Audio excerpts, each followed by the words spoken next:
agression et une menace? L'agression, c'est la séquence enclenchée. Qui va démarrer une hostilité, d'accord? Alors qu'une menace, donc ça peut être verbal ou même physique, mais j'ai envie de dire, la menace, elle vous donne deux possibilités. Première possibilité, c'est de refuser le combat, l'affrontement. Elle me permet aussi d'anticiper. On va commencer avec une menace bâton. Vous avez un individu qui se balade avec une batte de baseball, c'est pas commun, dans la rue, et qui vient embêter un leader. Ça, on va essayer de voir pour être rapide dans ce type de situation. Avant de voir les désarmements, on voit le réflexe. Il est là, il décide, il me menace. Hop, voilà. Un coup au plexus ou au visage si je le veux, mais surtout, je tiens bien le poignet.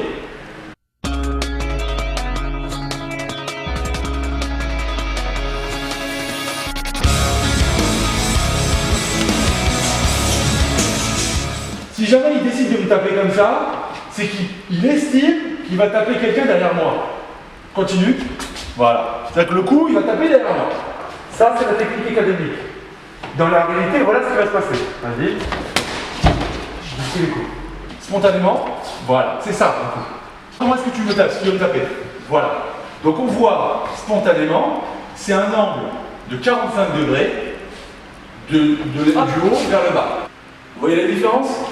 Là, ça fonctionne. Mais il faut qu'on soit plus ou moins rapproché. Si c'est rapproché, le temps que je me lance sur lui, il n'a pas le temps d'armer son bras et de mettre le coup. C'est là où ça fonctionne. Vas-y. Hop. Et là, je tourne, je tape. Donc nous, notre approche, on décide plutôt de travailler le réel. Donc, s'il décide de me taper à 45 degrés comme tout le monde ferait, on laisse passer le coup et on continue.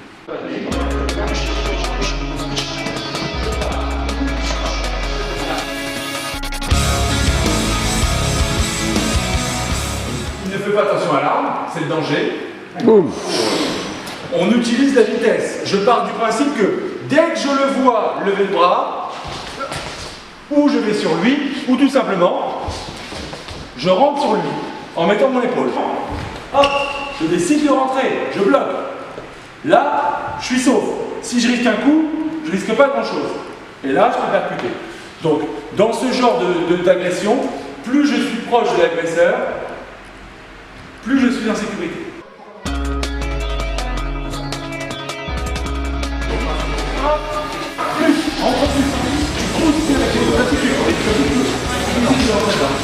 Voilà, n'hésite pas.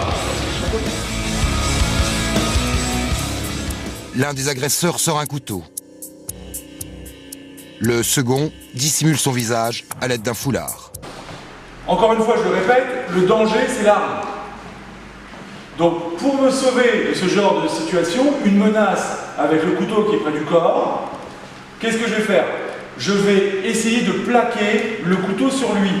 Je vais encercler son poignet, et si j'arrive, j'essaie d'attraper derrière, d'attraper le pantalon. Je ne veux pas risquer ma vie pour un iPhone, je lui donne, il s'en va. On nous dit qu'une personne qui vient en courant pour nous planter, quand il y a une certaine distance, on va utiliser le pied.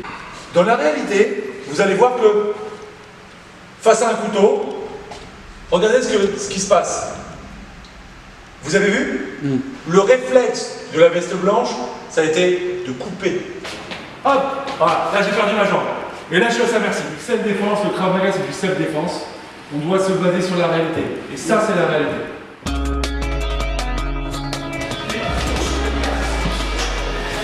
Le couteau est dans le dos. On ne sait pas ce qui arrive.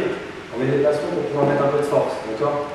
Parce que l'idée dans la réalité, comme on l'a vu, on ne peut pas forcément désarmer proprement, etc. Donc ce qu'on va essayer, c'est à la fois d'absorber le coup et finalement de gagner de la distance.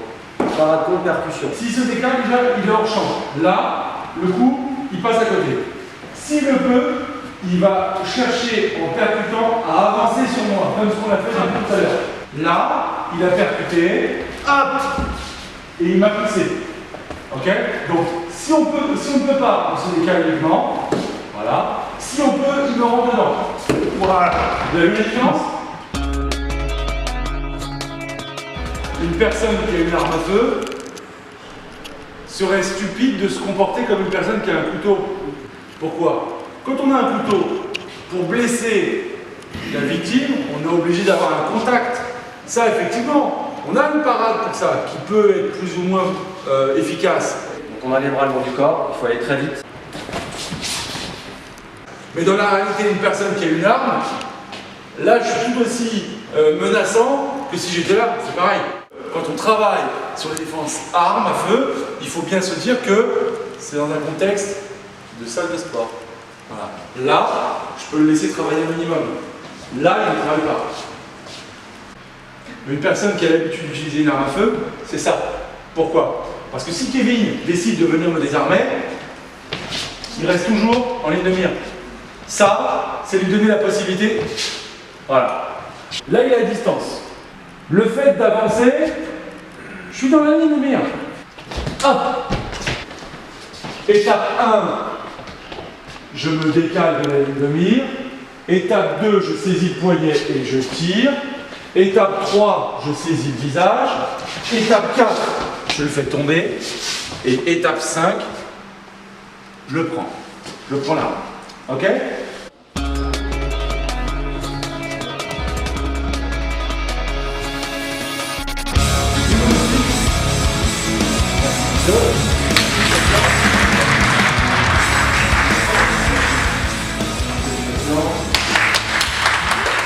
Il ne fait pas partie du club et surtout il s'entraîne dans une autre fédération qui voit un petit peu d'autre chose, mais c'est toujours bien, on est assez ouvert, félicitations à Thierry. Voilà.